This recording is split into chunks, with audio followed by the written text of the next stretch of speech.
Bienvenidos a la presentación del experimento El efecto de la sequía sobre el potencial osmótico de la planta, usando métodos del cambio de peso, presentado por Cedrela Yamile Loera Quiñones y Mariana Jazmín Ortiz Salazar, de la materia Fisiología Vegetal en la licenciatura de Biología en el quinto semestre, impartida por el profesor Jesús García Pereira en la Escuela Instituto Tecnológico del Valle del Guadiana. Antes de empezar con el experimento, es necesario conocer los fundamentos de este. El agua es uno de los factores más importantes para el desarrollo de las plantas. Su carencia constituye una de las principales fuentes de estrés. Muchas de las plantas han desarrollado respuestas que les permiten tolerar diferentes niveles de déficit de agua, que van desde un estrés hídrico leve, causado por la disminución del potencial hídrico al mediodía, hasta aquellas que les permiten sobrevivir en hábitats desérticos.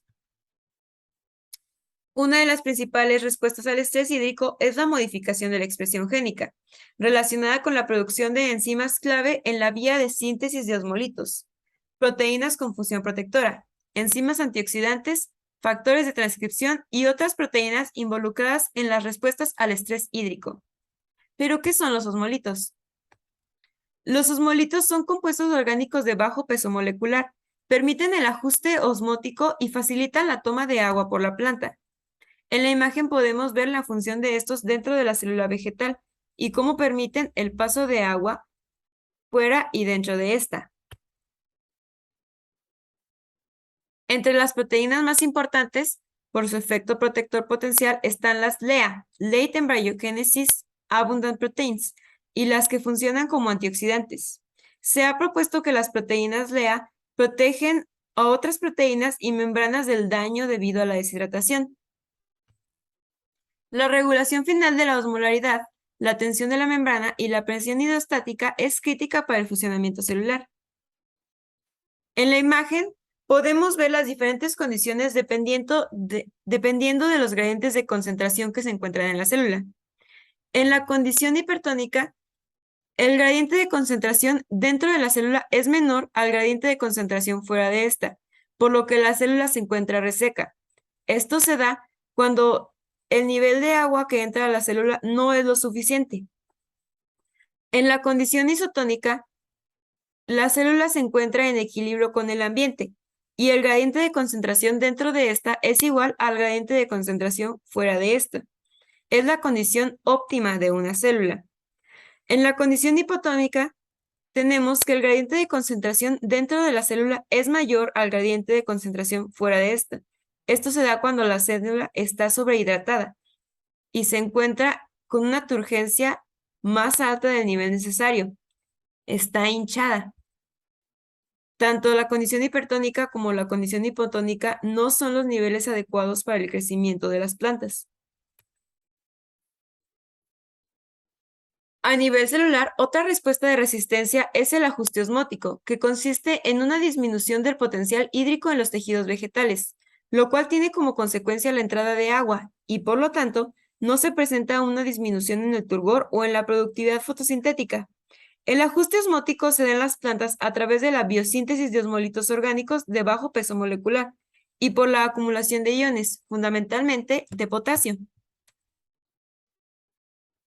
A continuación vamos a presentar el experimento. Este experimento pretende determinar el potencial osmótico por medio de cambios de peso basados en el hecho de que los tejidos vegetales ganan o pierden agua cuando se les coloca en soluciones que poseen un potencial osmótico determinado. Si el tejido vegetal absorbe agua del medio de sacarosa, estamos frente a un equilibrio, igual que si el tejido cede agua al medio. Cuando el tejido vegetal se sumerja en la solución de un potencial osmótico, sin ganar ni perder peso, significa que el tejido posee el mismo potencial osmótico que la solución circundante. En el experimento pretendemos demostrar cómo es que conforme la disponibilidad de agua en el suelo es menor, el potencial osmótico de los tejidos va aumentando. Los objetivos de este experimento son aprender el método de determinación de potenciales osmóticos, basados en el cambio de peso y volumen de tejidos al sumergirlos en soluciones de un conocido potencial osmótico. Demostrar cómo varía el potencial de agua de los tejidos cuando empieza a disminuir la disponibilidad de agua en el medio. Los materiales a utilizar son 11 frascos de 100 mililitros. Soluciones de sacarosa de 0.5, 0.20, 0.35, 0.50, 0.10, 0.25, 0.40, 0.60, 0.15, 0.30 y 0.45 molares. Hojas. Tanto hojas de una planta que ha sido regada con frecuencia y las hojas de una planta que no ha sido regada durante 20 días. Un sacabocado o perforadora, navaja, pinzas y papel secante o papel filtro. El desarrollo del experimento. Para empezar, es necesario utilizar la hoja de la planta que ha sido regada y la hoja de la planta que no ha sido regada durante 20 días y perforar distintos discos del mismo tamaño con la perforadora, colocándolos en 2 vasos separados para no confundirlas.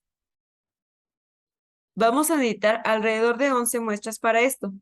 Después de hacerlo, se pesa cada disco individualmente en una balanza analítica, puesto que la precisión es muy necesaria. Los pesos individuales se van anotando en una tabla.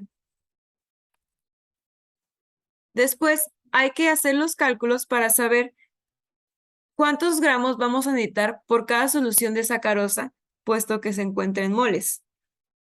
Por ejemplo, para 0.05 moles se necesitan 0.855 gramos de azúcar. Para 0.10 se necesitan 1.711 gramos de azúcar. Para 0.60 solutos de sacarosa en moles se necesitan 10.269 en gramos de azúcar. En la tabla podemos ver cada uno de los moles y cuántos se necesitan de gramos de azúcar. Una vez hechos estos cálculos, podemos pasar al siguiente paso, que es pesar nuevamente, pero ahora pesar el azúcar y conseguir los gramos, como podemos ver en las 2 primeras imágenes. Nuevamente se utiliza una balanza analítica. Ya obtenido esto, el azúcar se va a vaciar en 11 frascos de vidrio con 50 mililitros de agua. En la primera podemos ver la solución de 0.05 moles. En la siguiente la solución de 0.10. En la siguiente la solución de 0.15, 0.20, 0.25, 0.30, 0.35, 0.40, 0.45, 0.50 y 0.60 moles. También podemos ver que conforme va subiendo la solución de sacarosa, el agua se ve mucho más pigmentada. Después de esto, cada uno de los discos se va a sumergir en los frascos. Se sumergen en cada frasco 2 discos, uno de la hoja que sí fue regado y uno de la hoja que no se regó. Al terminar esto, se dejan reposar por 1 hora. Una hora después. Y pasando esta hora es necesario sacarlos y secarlos y volver a pesar cada disco para saber qué tanto ha cambiado el peso de cada uno de ellos después de sumergirlo en la solución de sacarosa. En la siguiente tabla podemos ver cómo han cambiado estos pesos. En regadas original tenemos el número inicial que obtuvimos al pesar cada disco. Por ejemplo, en las plantas regadas tenemos que la que se sumergió en 0.05 moles al principio pesaba 0.0034 y después de ser sumergida pesaba 0.0055. En las no regadas original encontramos los discos pertenecientes a las hojas de la planta que no se regó durante 20 días. Podemos ver que antes de sumergirla en la solución de 0.05 pesaba 0.0045 y sacándola después de esto pesó 0.0063. Sucesivamente podemos ver los distintos pesos obtenidos en cada una de los frascos en los que se sumergieron. En el video podemos ver el procedimiento de pesado. A continuación, observaremos los resultados obtenidos al finalizar el experimento. Para obtener resultados un poco más acertados, se realizó un porcentaje del cambio de peso. Este se obtuvo restando el peso final menos el peso original, dividiéndolo por el peso original. En las dos diferentes tablas se pueden observar dos porcentajes de cambio de peso.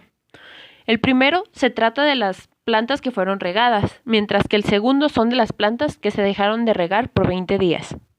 Para una mejor observación de los resultados se realizaron dos gráficas. La primera es la comparación de las plantas regadas y no regadas, esto antes de ser sumergidas en la solución de agarosa. Los puntos verdes son las plantas sí regadas, mientras que los puntos cafés son las plantas no regadas.